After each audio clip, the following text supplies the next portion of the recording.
Bismillahirrahmanirrahim. Assalamualaikum warahmatullahi wabarakatuh. Jadi Waalaikumsalam. pembentangan kumpulan kami pada kali ini ialah inovasi penghasilan jubin menggunakan campuran plastik kita semula HDPE dan LDPE. Kumpulan kami terdiri daripada saya, Hazri Syam Amir bin Mustafa, Encik Suhaimi bin Yazid dan Puan Azira binti Daud. Kami dari Politeknik Sultan Haji Ahmad Shah.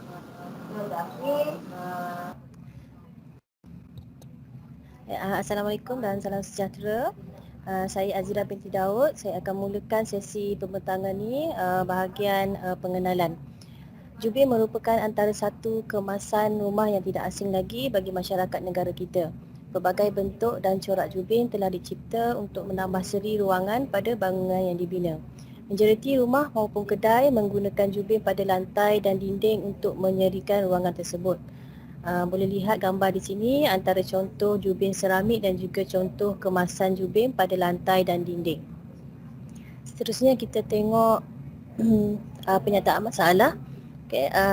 Yang mana kita dapatkan daripada beritaharian.com, iaitu rakyat Malaysia hasil 37,890 tan sisa setiap hari. Pernyataan masalah yang kedua ialah berkenaan dengan plastic waste, yang mana di sini menyatakan plastic item can take up to 1000 years to decompose. Seterusnya, pernyataan masalah yang ketiga ialah kami dapatkan daripada artikel a whopping 90% of plastic is not recycled. Di sini dinyatakan 8.3 bilion tan plastik yang dihasilkan, hanya 6.3 milion tan menjadi sisa buangan. Hal ini menunjukkan hanya 9% sampah plastik di kita semula. Pernyataan masalah yang keempat ialah jubin seramik ini mudah retak, terutamanya semasa dalam proses pemasangan jubin. Baik, seterusnya kita tengok objektif kajian. Okey, ada 3 objektif kajian. Yang pertama ialah mereka bentuk dan menghasilkan jubin menggunakan campuran plastik kita semula LDPE dan HDPE. Yang kedua, menentukan kualiti jubin hiasan dalaman plastik kita semula mematuhi piawaian dalam penghasilan jubin. Objektif yang ketiga ialah mengkaji kadar penggunaan plastik kita semula di dalam penghasilan jubin hiasan dalaman plastik kita semula. Sebenarnya kita tengok persoalan kajian. Antara persoalan kajian ialah yang pertama, adakah jubin plastik yang dihasilkan dapat mengurangkan sampah plastik? Yang kedua, berapakah kuantiti sampah plastik yang dapat dikurangkan untuk menghasilkan sekeping jubin plastik? Seterusnya, kita tengok pada skop kajian. Ada 4 di sini. Yang pertama ialah campuran bahan plastik di antara low density polyethylene dan juga high density polyethylene. Yang kedua ialah nisbah campuran antara LDPE dan HDPE. Terdapat 3 nisbah yang kita gunakan. Yang ketiga ialah saiz produk, iaitu 150 mm kali 150 mm kali 7 mm. Dan seterusnya ialah ujian produk. Di antara ujian yang kita jalankan ialah ujian mampatan, ujian serapan air, ujian rintangan gelinciran, ujian kimia dan juga ujian nilai hentaman AIV. Untuk bahagian metodologi, saya serahkan kepada Encik Suhaimi bin Yazid. Saya akan menerangkan metodologi ataupun kaedah kajian. Pertama sekali, penentuan isu dan permasalahan kajian. Daripada penentuan isu dan permasalahan kajian, kami telah membuat pemilihan tajuk kajian. Setelah kami membuat pemilihan tajuk kajian, di situ maka kami membina objektif kajian, seterusnya adalah membina skop kajian. Selepas objektif kajian dan skop kajian dibina, maka kami menyediakan bahan-bahan dan peralatan yang hendak digunakan dalam kami punya kajian. Jadi antara bahan-bahan yang kami gunakan seperti diterangkan di slide-slide sebelum ini, iaitu LDPE dan HDPE. Kemudian kami menggunakan acuan jubin dan juga pemanas. Seterusnya, selepas penyediaan bahan, kami menghasilkan produk. Produk kami dihasilkan dengan saiz 150 kali 150 kali 7 mm. Dan juga kami menggunakan 3 nisbah bagi LDPE dan HDPE, iaitu 10 nisbah 90, 20 nisbah 80 dan 30 nisbah 70. Setelah produk kami hasilkan, maka kami melakukan pengujian produk.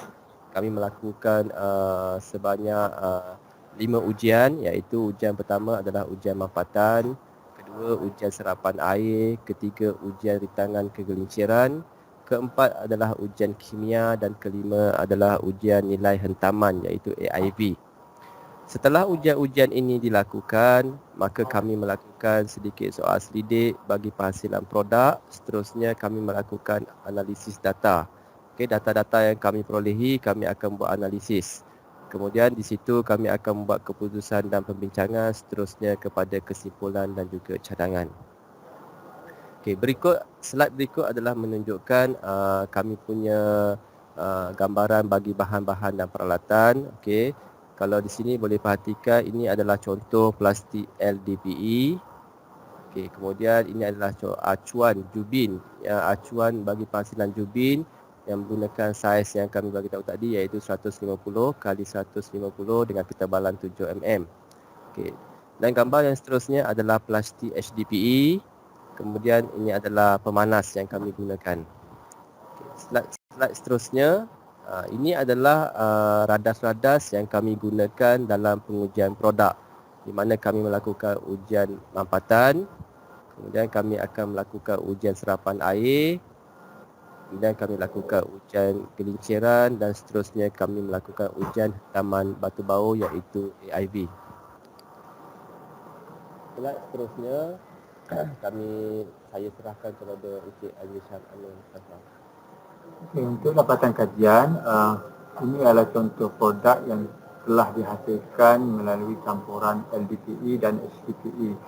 Gambar pertama menunjukkan produk dalam proses 50% siap, yang sebelah kanan menunjukkan produk 100% siap lah. Kalau kita tengok produk jubin plastik ini, dia ada bermacam-macam color bergantung kepada warna campuran plastik LDPE dan juga HDPE. Kalau kita tengok corak pun menarik dan juga dalam keadaan abstrak lah.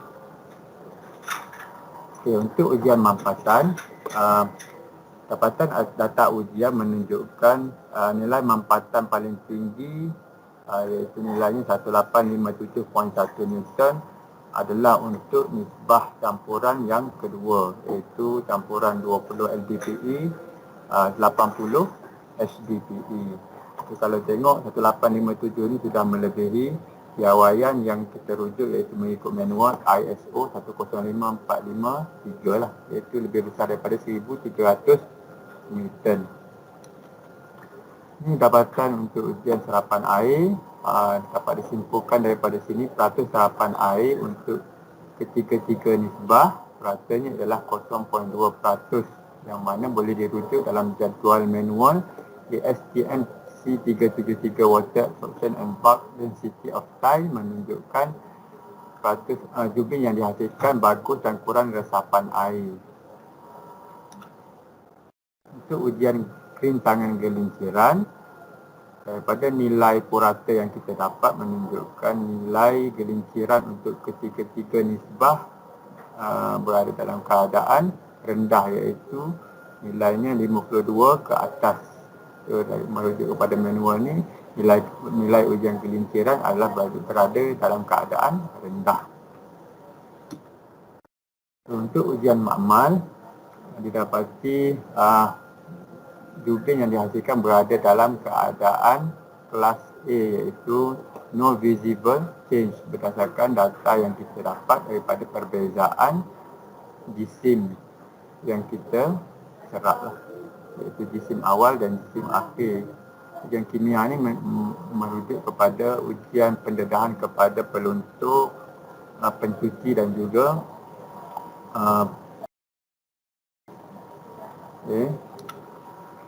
Untuk yang seterusnya, ujian terakhir iaitu ujian nilai hentaman menggunakan radas AIV. Pada data yang kita lihat, untuk ketiga-tiga nisbah, tiada sisa campuran yang melepasi ayakan yang bersaiz 2.36, iaitu nilai dia kosong, menunjukkan tiada pecahan ataupun peratus hancur bagi jubin yang telah dikenakan hentaman, yang menunjukkan jubin tersebut dalam keadaan exceptionally strong, merujuk kepada manual AIV standard.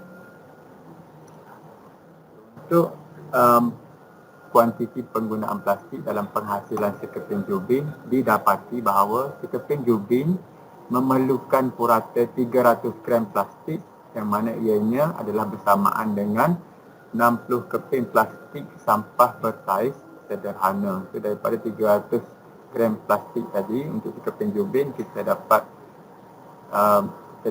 asingkan nisbah dia mengikut LDPE dan HDPE bagi setiap nisbah, iaitu kalau nisbah 1 30 gram LDPE, 230 gram HDPE, dan begitulah seterusnya mengikut nilai yang kita catatkan di dalam jadual tersebut.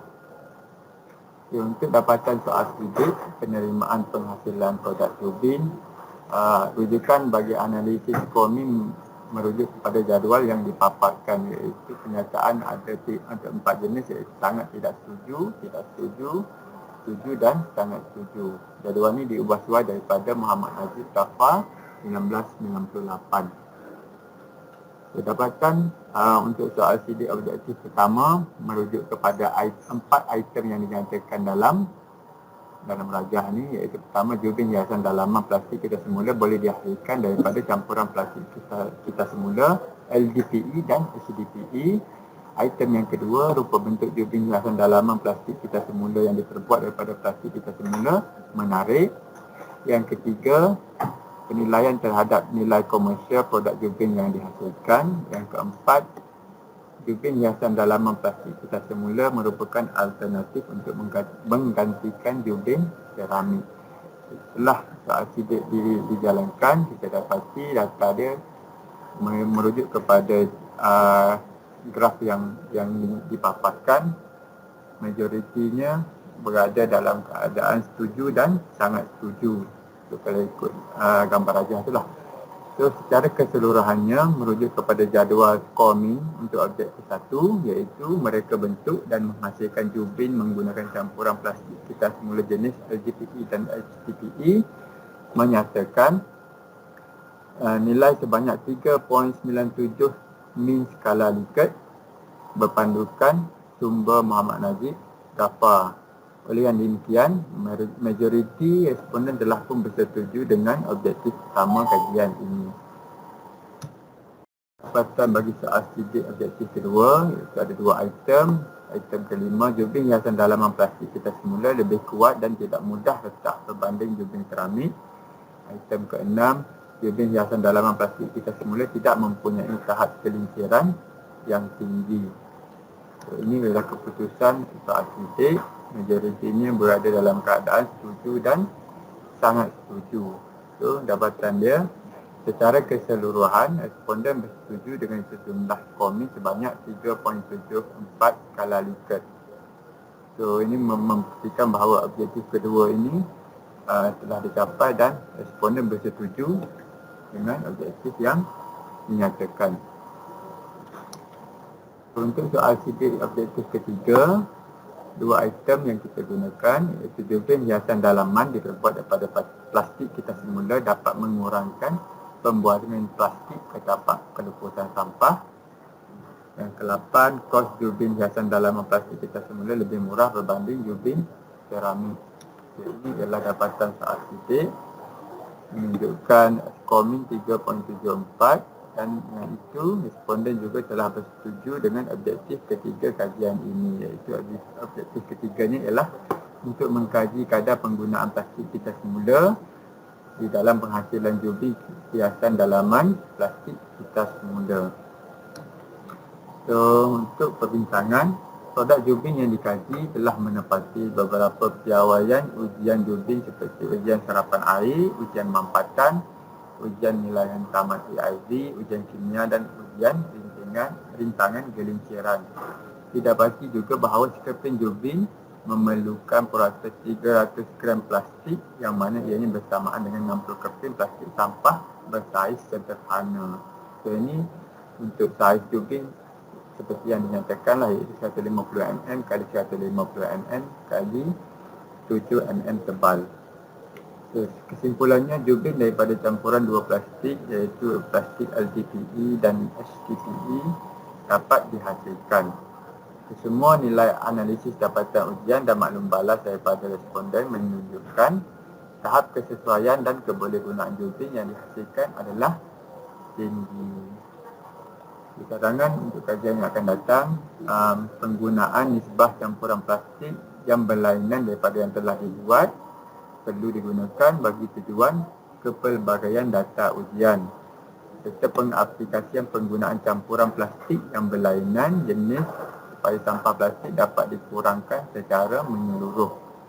Yang kedua cadangannya ialah penentuan cara atau kaedah yang lebih efektif dalam melaksanakan ujian dan serapan data. So, ini adalah rujukan kajian yang telah digunakan untuk melaksanakan kajian ini. So, setakat itu saja pembintangan daripada kumpulan kami. So, sekian, terima kasih. Assalamualaikum warahmatullahi wabarakatuh.